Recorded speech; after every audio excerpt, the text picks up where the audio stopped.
जानता संग्रामे माहे। ओम विश्वानि देव शमितर्दुरितानि पराशुभ यद्भद्रं तन्न आशुभ। ओम भूर्भुवः स्वः तत्सवितुर्वरेण्यं भर्गो देवस्य धीमहि धियो यो नः प्रचोदयात्। ओम हिरण्यगर्भः समवर्तताग्रभूतस्य जातः पतिरेतकासे सदाधार पृथिवीं धामुते मम कस्मै देवाय हविषा विधेम। ओम सहना भवतु सहनौ भुनक्तु सह वीर्यं करवावहै तेजस्विनावधीतमस्तु द्विषावहै। ओम शांति शांति शांति।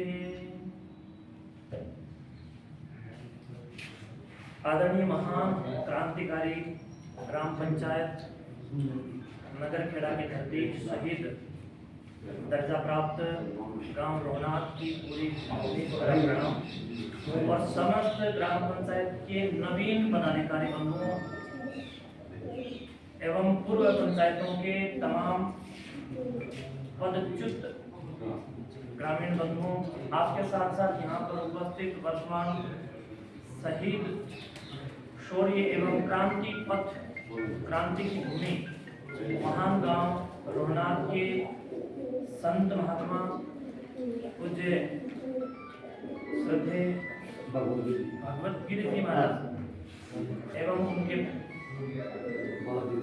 शिष्य तथा उपस्थित समस्त मंचासीन कुर्सियों पर और नीचे ऊपर बैठे हुए समस्त प्यारे प्यारे चुन्नमुन्नु विद्यार्थियों सहित अभिभावक गण, आप सभी को भी मेरा बहुत बहुत प्रणाम कि आप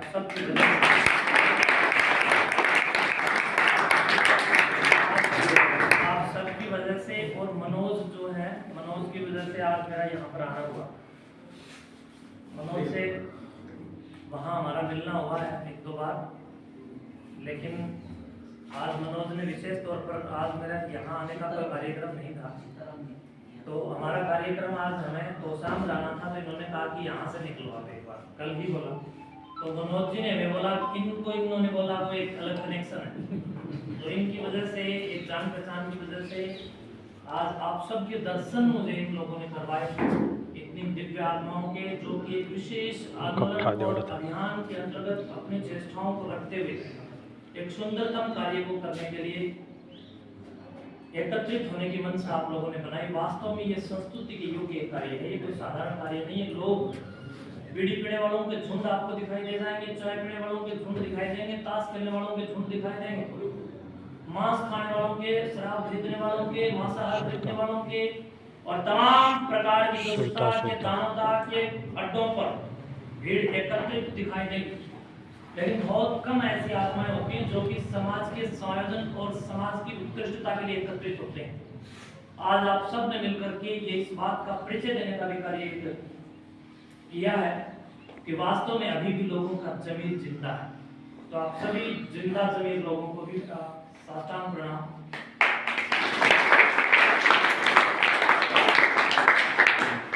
कुर्सी से जब मैं उठ करके यहाँ आया तो ये कप मेरे सामने रखे हुए थे चाय पिलाने के लिए, तो इनमें से एक कप मैंने आज जीवन में पहली बार चाय को स्पर्श किया और हाथ में उठाया।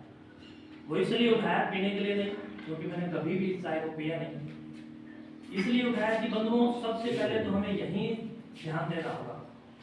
बड़े नशों को हम कहाँ रोक पाएंगे? सबसे पहले हमें इसको रोक पाएंगे। चाय के अंदर आप इसके अंदर गौर से देखेंगे, जो ये चाय है, जो काले वाली जो चाय आती है, जो पैकिंग होती है, जो इसके दूध की विरानमाटी करने के काम आती है, इसको चाय नाम थोड़ी ना, इसका क्या मतलब है? दूध है, दूध में पानी है, पानी में शक्कर यानी चीनी भी है, इलायची भी है, लौंग भी है, तुलसी के पत्ते भी हैं, लेकिन ये बन गया क्या? ये पे क्या है? ये क्या बन गया? ये बताइए जरा। ये दूध की विरानमाटी, चाय नहीं, ये दूध को खराब करने का एक तरीका है।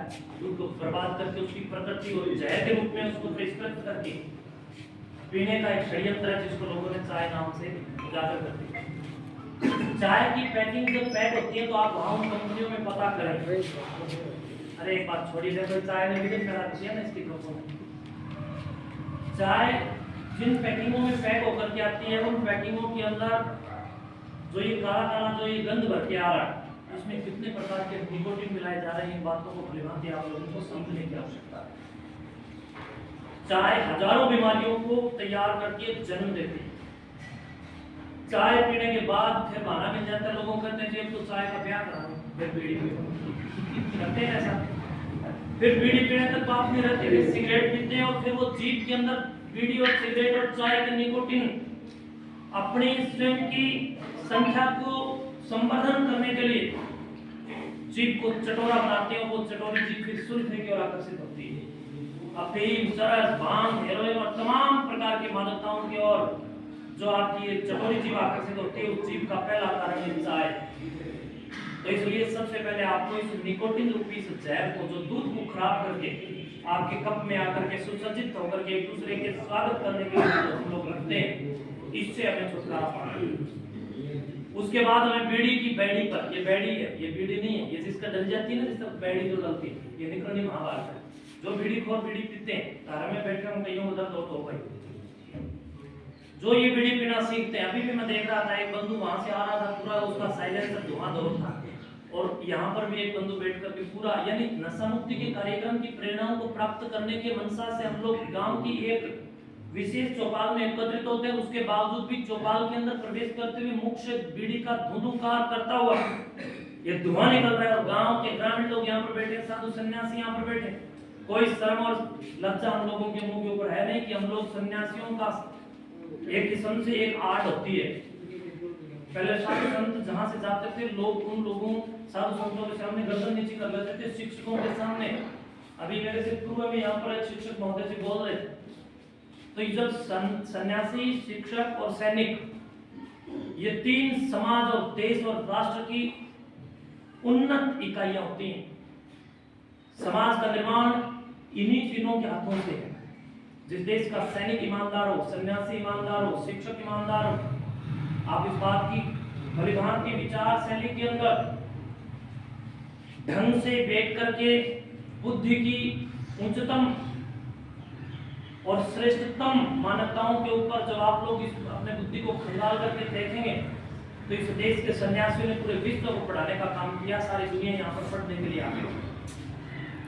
हमारे साधु संत नशेड़ी कदाचित नहीं थे। हमारे देश के साधु संत सारे के सारे नशामुक्त और पढ़े लिखे विद्वान थे। तभी हमें वेद, उपनिषद, दर्शन, व्याकरण, काशिका, महाभाष्य, भाष्य और तमाम प्रकार के पुराण और महापुराण आज पढ़ने को, जानने को, देखने को मिल रहे हैं। अगर हमारे साधु सन्यासी नशेड़ी होते तो ये शास्त्र इतने सारे बताइए किसके हाथों से आते? शास्त्र को पहला पेज खोलते इतनी बड़ी चिलम की फोटो होती है अगर हमारे साधु नशेड़ी होते तो। इसका मतलब हमारे सन्यासी सारे के सारे व्याकरणिक विद्वान वाले। ये तो अब डोबा डूब गया।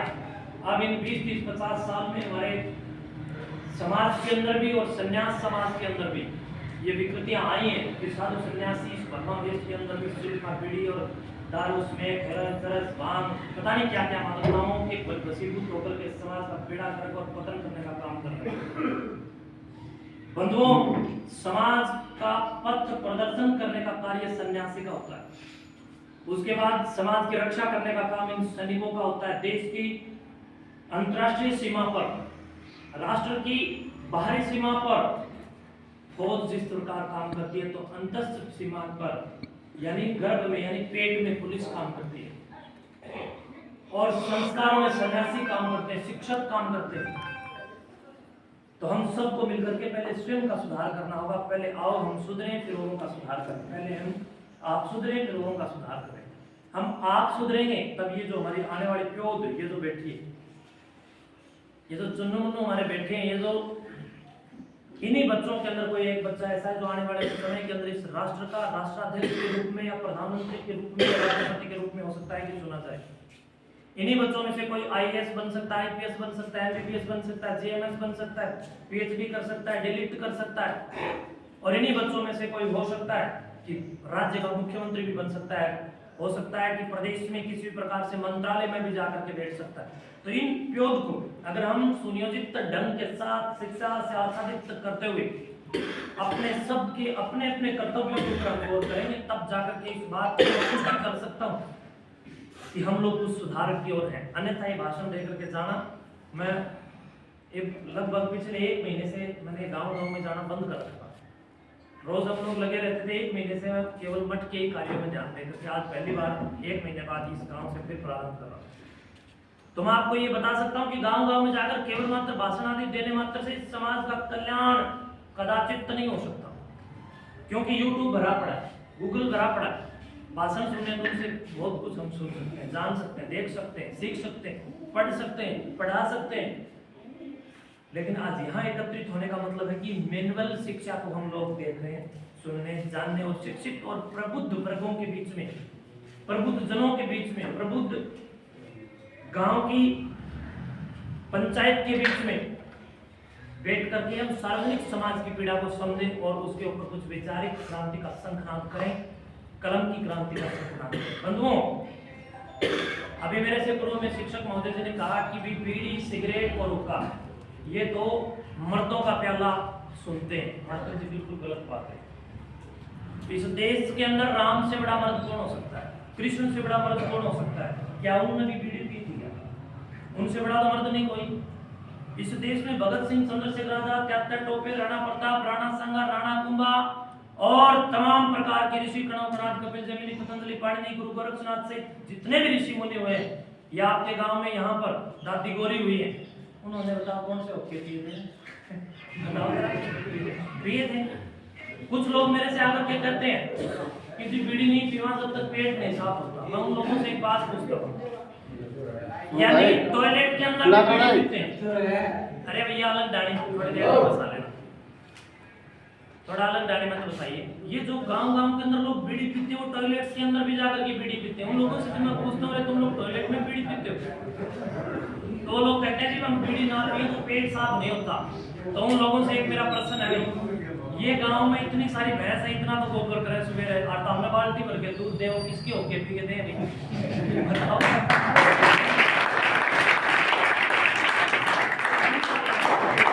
उन गाय और भैंसों का पेट साफ कैसे होता है? इसका मतलब तुम लोगों ने अपने शरीर को आदि बनाया है। तुम लोगों ने अपने शरीर के आमाशय, अग्नाशय, पित्ताशय और तमाम शरीर के लिवर, हार्ट, फेफड़े, इन सभी अंगों को आप लोगों ने खुद अपने हाथों से बिगाड़ने और खराब करने का काम किया है। पशुओं ने अभी तक अपने संभाल करके रखे हैं, तो हमसे तो पशु अच्छे। बंधु, आप लोगों ने, मैं अभी देख रहा हूं, एक रोज एक खेत के अंदर मधुमक्खियों के छत्ते लगे हुए थे डब्बों में, जो डब्बे वाली शहद पालन का जो होता है। मैंने वहां रुककर जब शहद वालों से पूछताछ की, मैंने कहा ये कैसे कैसे, इसके बारे में थोड़ी जानकारी दी थी। तो जो मधुमक्खियों का पालन करने वाला था वो मुझे बता रहा, बोला जी हजारों हजार मक्खियां, इनमें एक मधुमक्खी होती है जो रानी मक्खी के नाम से जानी जाती है। जानते हो इस बात को? वो मधुमक्खी गाइड करती है इनको, और इसमें कुछ चुनिंदा मधुमक्खियों की जिम्मेवारी है कि वो फूलों का रस लेके आएंगी, कुछ की ये ड्यूटी है कि वो पानी लेके आएंगी, कुछ की ये ड्यूटी है कि वो मिठा लेके आएंगी, कुछ की ये ड्यूटी है कि वो मिट्टी लेकर के आएंगी, और अपनी अपनी ड्यूटी पर सब खड़ी।